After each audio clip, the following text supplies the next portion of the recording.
নাজমুল হাসান পাপন ছিলেন ১২ বছর, অথচ ফারুক আহমেদ ১২ মাসও টিকতে পারেননি। বিসিবি প্রেসিডেন্ট হিসেবে আমিনুল ইসলাম বুলবুলের নতুন অধ্যায় শুরু হয়েছে। অতীতে আহম মুস্তফা কামাল ও সাবের হোসেন চৌধুরীরাও বাংলাদেশ ক্রিকেট বোর্ডের দায়িত্বে ছিলেন। এ পর্যন্ত মোট ১৬ জন ব্যক্তি বিভিন্ন মেয়াদে বিসিবি প্রেসিডেন্ট হয়েছেন। কারা কোন মেয়াদে বাংলাদেশ ক্রিকেট বোর্ডের দায়িত্বে ছিলেন সে সম্পর্কে বিস্তারিত জেনে নেওয়া যাক। ক্রিকেটটা বাংলাদেশের ৯০ দশক থেকে বেশি জনপ্রিয়তা পেলেও এর গোড়াপত্তন হয়েছিল বহু আগে। স্বাধীন বাংলাদেশে ১৯৭২ সালে বাংলাদেশ ক্রিকেটের নিয়ন্ত্রক সংস্থা তথা বিসিবি প্রতিষ্ঠিত হয়। ৫৩ বছরের এই পথ চলায় বিসিবিতে সবচেয়ে বেশি দিন সভাপতি পদে ছিলেন নাজমুল হাসান পাপন। পাপনের আমলে বাংলাদেশ ক্রিকেট মোটা দাগে সেরা সময় পার করেছে। ২০১২ সালে প্রথমবার মনোনীত হয়ে আসলেও ২০১৩ সালের পর থেকে ৩ মেয়াদে নির্বাচিত হয়ে বিসিবির সভাপতি হয়েছিলেন পাপন। এর পরের গল্পটায় আছে আনন্দের উপলক্ষ, আছে বিতর্ক আর সমালোচনা। ২০২৪ সালের আগস্টে রাষ্ট্র ক্ষমতার পালাবদলে পাপনকে তার পদ ছাড়তে হয়। শেষ হয় বিসিবিতে তার এক যুগের পথ চলা। পাপনের সঙ্গেই একসময় বিরোধে জড়িয়ে প্রধান নির্বাচকের পদ থেকে ইস্তফা দিয়েছিলেন ফারুক আহমেদ। ভাগ্যের ফেরে পাপনের পর সেই ফারুকই হন নতুন বোর্ড সভাপতি। তবে সভাপতি হিসেবে তার ১০ মাস কেটেছে শুধু বিতর্ক আর সমালোচনায়। বিপিএল আয়োজনে বিশৃঙ্খলা,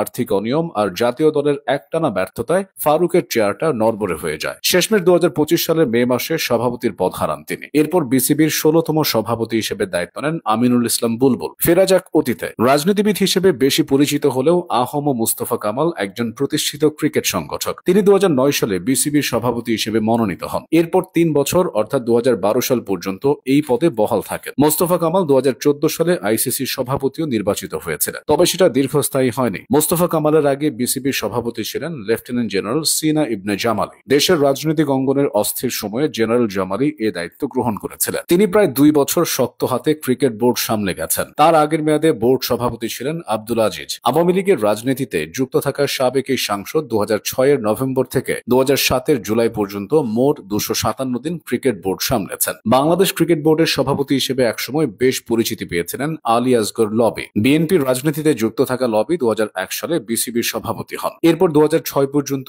একটানা প্রায় ৫ বছর তিনি এই পদে ছিলেন। তবে টানা ব্যর্থতায় সে সময় ক্রিকেটের অবস্থা খুব একটা ভালো ছিল না। তার আগের মেয়াদে বোর্ড সভাপতি হয়ে মাত্র ৯৯ দিন দায়িত্ব পালন করেছিলেন এম আকমল হোসেন। ক্রিকেট সংগঠক হিসেবে সাবের হোসেন চৌধুরীর নামটা আলাদা করে বলতে হয় না। সাবের হোসেন চৌধুরী ছিলেন বিসিবির ৮ম সভাপতি। তিনি ১৯৯৬ সালে দায়িত্ব নিয়ে প্রায় ৫ বছর দেশের ক্রিকেটাঙ্গন দেখাশোনা করেছেন। সাবের হোসেন চৌধুরীর আগে বোর্ড সভাপতি ছিলেন আবু সালে মোহাম্মদ মুস্তাফিজুর রহমান। সাবেক সেনা কর্মকর্তা, রাজনীতির পাশাপাশি দেশের ক্রিকেটাঙ্গনেও পরিচিত মুখ ছিলেন। ক্রিকেট বোর্ডে তিনি ৪ বছরের অধিক সময় নিয়োজিত ছিলেন। ১৯৯০ সালে বিসিবির সভাপতি হয়ে মাত্র ৯০ দিন দায়িত্বে ছিলেন কাজী বাহাউদ্দিন আহমেদ। তার আগে ৩ বছর বিসিবির সভাপতি হিসেবে কাজ করেছিলেন আনিসুল ইসলাম মাহমুদ। এদিকে এরশাদ সরকারের আমলে প্রথম বিসিবি সভাপতি হয়েছিলেন কে.জেড ইসলাম। আর মুজিবুর রহমান দায়িত্বে ছিলেন ১৯৮১ সালের সেপ্টেম্বর থেকে ১৯৮৩ সালের জানুয়ারি পর্যন্ত। ১৯৭৬ সালে মনোনীত হয়ে ৫ বছর বিসিবিতে কাজ করেছিলেন সাবেক বোর্ড সভাপতি এস হুদা। তবে একজন ব্যক্তির নাম আলাদা করে বলতেই হয়। তিনি বাংলাদেশ ক্রিকেট বোর্ডের প্রতিষ্ঠাকালীন সভাপতি অধ্যাপক মোহাম্মদ ইউসুফ আলী। বাংলাদেশের স্বাধীনতা সংগ্রামে জড়িয়ে থাকা এই মানুষটা বিসিবি গঠনে গুরুত্বপূর্ণ ভূমিকা রেখেছিলেন। এভাবেই বিভিন্ন সময়ে বিসিবি সভাপতির পদের হাত বদল হয়েছে।